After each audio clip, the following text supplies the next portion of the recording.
Modelée par ses forêts, ses champs, ses vignes et par les rivières qui ondulent entre les villages puis s'écoulent vers le lac, Lutry est une commune exceptionnelle. Car à la diversité de ses paysages se joint la richesse d'une architecture amplement préservée depuis le Moyen-Âge, héritage d'une culture vigneronne qui célèbre ses vendanges dans la clémence de la Riviera vaudoise.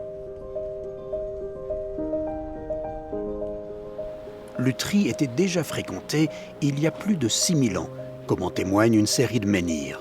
Ils ont été découverts par hasard en 1984 lors de la construction du parking de la Possession, où ils se dressent en un alignement d'une vingtaine de mètres. Village resserré au bord du lac à l'origine, Lutry a vu son environnement transformé avec la plantation de vignobles aux alentours de l'an 800 et surtout dès le XIe siècle. Rapidement, le raisin, disposé en terrasse avantageusement tourné vers le sud, a dominé toute l'économie. Suite aux pestes du XVe siècle, des nouveaux venus se sont installés à Lutry. Originaires souvent de Haute-Savoie et d'Italie voisine, des familles ont acquis peu à peu du terrain sur les hauteurs.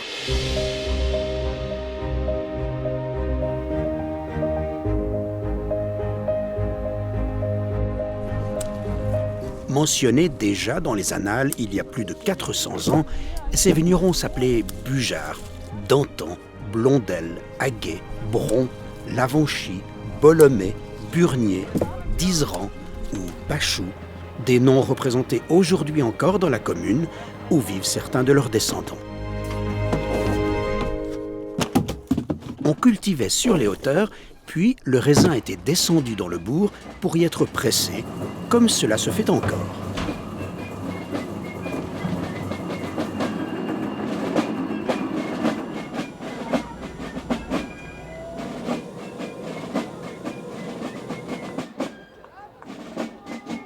Si l'on célébrait la récolte chaque automne, c'est en 1946 qu'est réellement née la fête des vendanges, un cortège d'enfants déguisés devenu tradition incontournable. Dans toutes les écoles de Lutry, l'événement se prépare minutieusement pour le grand jour. Les élèves ont confectionné leurs costumes, ils défilent sous les acclamations de leurs parents.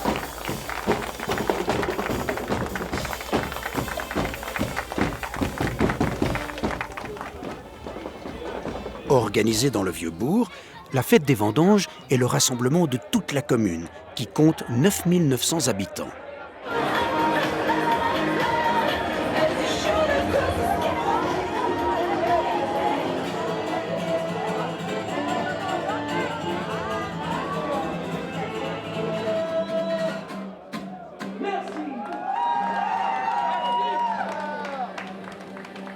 Au cœur du bourg, l'église, édifiée au XIe siècle par un prieuré bénédictin, porte les traces de son histoire peu banale. Sous son toit, 2 services religieux distincts y ont été tenus, aboutissant à la construction d'un deuxième clocher démoli au XIXe siècle. Lors de la Réforme, adoptée difficilement par les Lutriens, les Bernois qui l'imposaient ont toléré l'exécution d'un plafond peint de figures inhabituelles pour une église protestante. Des fleurs, mais aussi des formes étranges décorent l'édifice.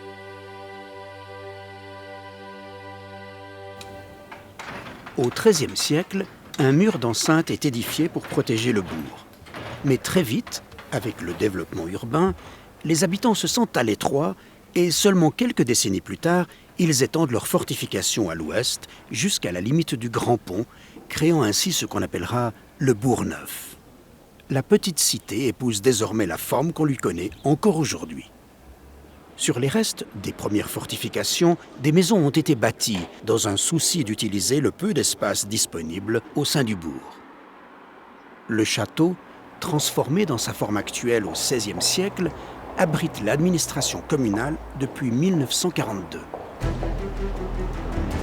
De l'ouest, on pénètre dans une des cours par un portail majestueux.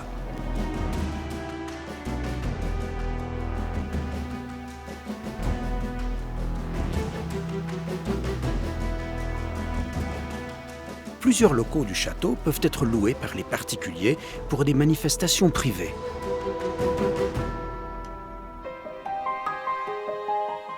Ici, la vie quotidienne reste profondément imprégnée par la beauté d'une architecture ancienne, soigneusement protégée. Les traces d'un passé lointain se retrouvent aussi dans les caves, dont le pavement de galets, comme ici, date du Moyen Âge.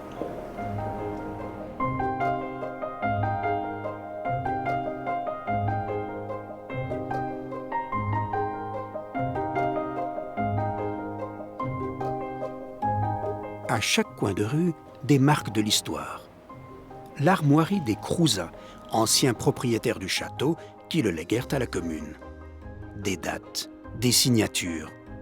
Un emblème plusieurs fois représenté sur les murs, celui d'une célèbre corporation bernoise réunissant les métiers de la pierre, active à Lutry au XVIe siècle. C'est à elle que l'on doit le surnom de singe donné aux Lutriens. Continuellement habitées et restaurées avec soin, les demeures du bourg absorbent la modernité sans perdre de leur cachet originel. La maison de Pré, joyau du Moyen-Âge tardif, en est un brillant exemple avec sa façade gothique en molasse. Son vestibule, couvert par une voûte et flanqué de 2 arcades cintrées, débouche sur une cour intérieure.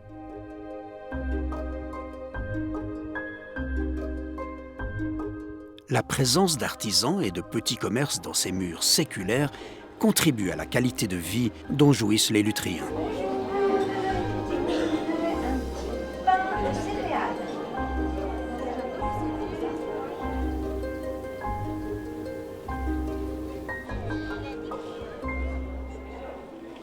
Dans le vieux bourg, comme sur les hauteurs, les maraîchers font de la vente directe. À Savuy, le marché y fleurit à la belle saison. Situé au milieu des vignes, Savuy est l'un des 7 villages qui, en plus du bourg de Lutry, composent la commune.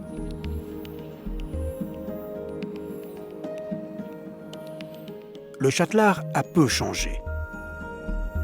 Mais plus à l'ouest et au nord, les autres villages longtemps isolés sont devenus des quartiers résidentiels, inondés de lumière, face au Léman, ce 2e soleil, et aux colliers de montagne qui brillent à l'horizon.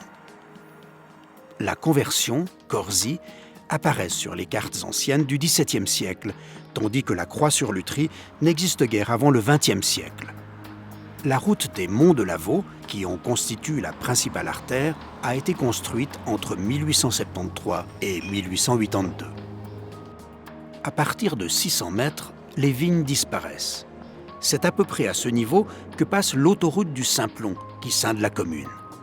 Au-dessus de la croix sur Lutry, la densité de la population diminue brusquement et le paysage s'ouvre alors sur la campagne, les champs et les forêts. Jusqu'en 1823, la commune de Lutry incluait Savigny, un territoire agricole peu peuplé, mais vaste. Se sentant peu considérés par les autorités du bourg, les gens de Savigny demandèrent à fonder leur propre commune. Lutry conserve toutefois aujourd'hui une importante superficie de 840 hectares où abondent les lieux de calme et d'évasion.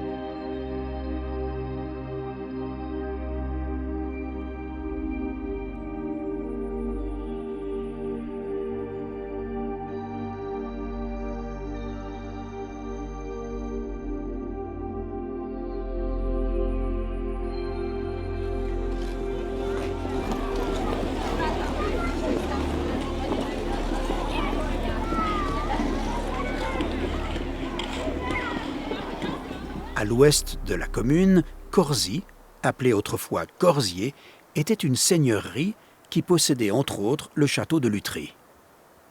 Fondu parmi les habitations modernes, quelques demeures anciennes témoignent de ce que fut le hameau.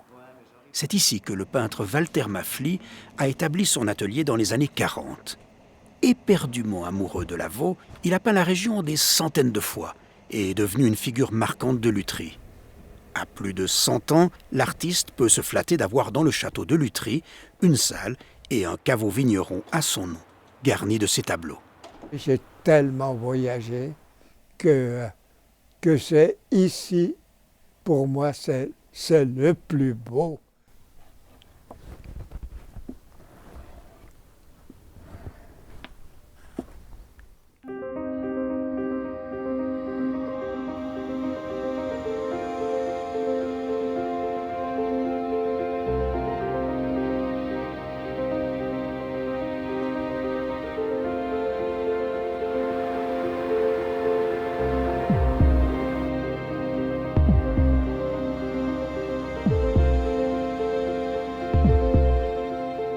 À quelques kilomètres seulement de Lausanne, Lutry a longtemps vécu dans une relative autarcie.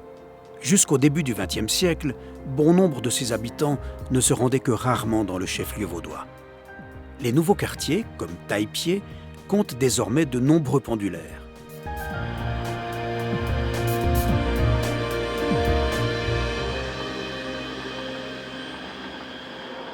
Aujourd'hui, les transports publics abondent. 3 gares ferroviaires, celles de Lutry, de la Conversion et de Boissière, des services de bus réguliers, assurent des liaisons de qualité. Et pour qui souhaite s'évader en bateau, Lutry a son débarcadère sur les rives du Léman. Atout essentiel de Lutry, ses rives lémaniques, au climat presque méridional.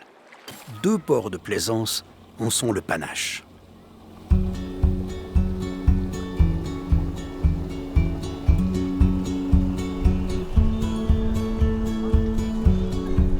Édifiées aux limites de l'eau, les demeures d'autrefois, au sud-est du bourg, empêchaient toute balade le long des rives. Et c'est à partir de 1863, stimulé par un tourisme naissant, que les autorités décidèrent l'aménagement de quais. Le même alignement de maisons est toujours debout, mais séparé du lac par une allée arborisée dédiée à la promenade.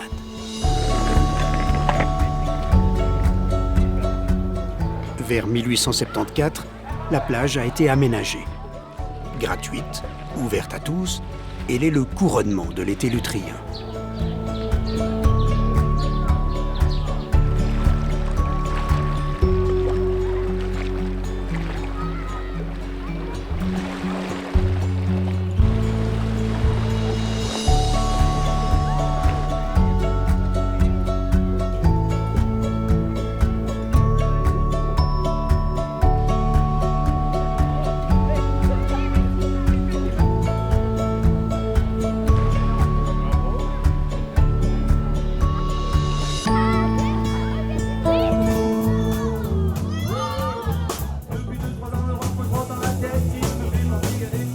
À la tombée des nuits les plus courtes, des concerts gratuits animent les quais.